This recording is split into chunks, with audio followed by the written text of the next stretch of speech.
Значи има три аспекта на безопасността. Първият аспект това е инцидент от седма степен.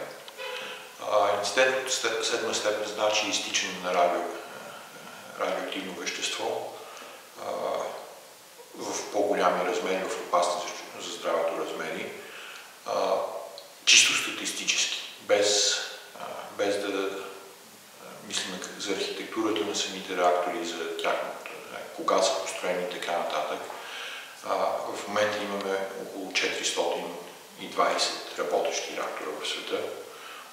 За тези реактори, в зависимост от как се броят инцидентите, са станали 7 инцидента до сега от 7 степен. Това са 5 инцидента в Фукушима, последните в Чернобил и в Три Май Айланд. И това ще рече, че математически вероятността, ако се построят още 2 реактора в България, вероятността да стане такъв инцидент е между 4 и 5% за следващите 30 години. Аз често питам хората, ако човек се качи в самолет и точно на вратата на самолета стюардесата каже, има 4-5% вероятност да не стигнем до дестинацията си, хората ще се качват. Вторият аспект, това е самите площадки. Ако вземем като пример Козлодуй, освен реактора, на площадката на Козлодуй има басейн с горещо дработено гориво, което ако не се охладява непрекъснато, ще стане търтибомба, което както го нарича, т.е. ще изтече лоша радиация, която може да влезе след това и в почвени води, по Дунава да тръгне и така нататък. Освен това, например, в случая нещо се случи, не дай си Боже, с железна врата, с късат тигите по Дунава, ако да предположим, че реактор е защитен от една голяма приливна вълна, но отработеното гориво, което е на площадката на Козлодуй, то не е защитено. И то една такава вълна ще го разнесе до Силистра. Не искам да ви разправям какво ще стане с целия регион, с цяла Северна България от това нещо. Това е второто.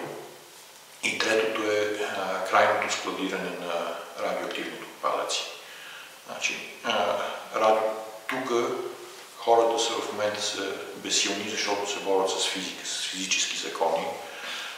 Радиоактивността не може да я скриеме, не трябва да работим с нея и ние говорим да може да заровим някакви радиоактивни отпадъци някъде за следващите 100 000 или 1 милион години. Когато си представим, че истинската човешка история е около 10 000 години и за 10 000 години толкова се е изменило, какво ще бъде след 100 000 години? Ние не можем да сложим сега една табелка, тук на гази радиоактивни отпадък и да се надяваме, че след 100 000 години някой точно това няма да направи или няма да помисли, че това е някакво светилище на древните хора и то да почне да рови вътре и така нататък. Да не говорим за биологическите промени, защото в един период от 100 000 години настъпват геологически промени, които ние не можем да планираме от сега.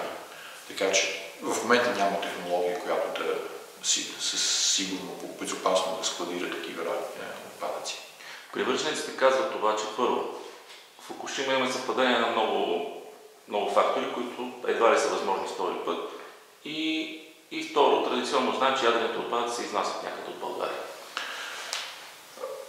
До сега на мен не ми е известен инцидент, в който основната причина да не е човешка.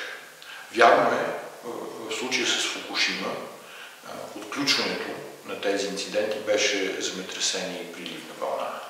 Но ако нямаше човешки грешки в Фукушима, и то груби човешки грешки, до тази трагедия нямаше да се стигне. Можеше да има малко изтичане на радиоактивни отпадъци от счупени елементи и така нататък, но до този инцидент с разтопени ядра и така нататък нямаше да се стигне това благодарение на човешки грешки. Чернобил и Три Май Айланд са чисто човешки грешки. Така че това е първият отговор. Вторият отговор за изнасянето.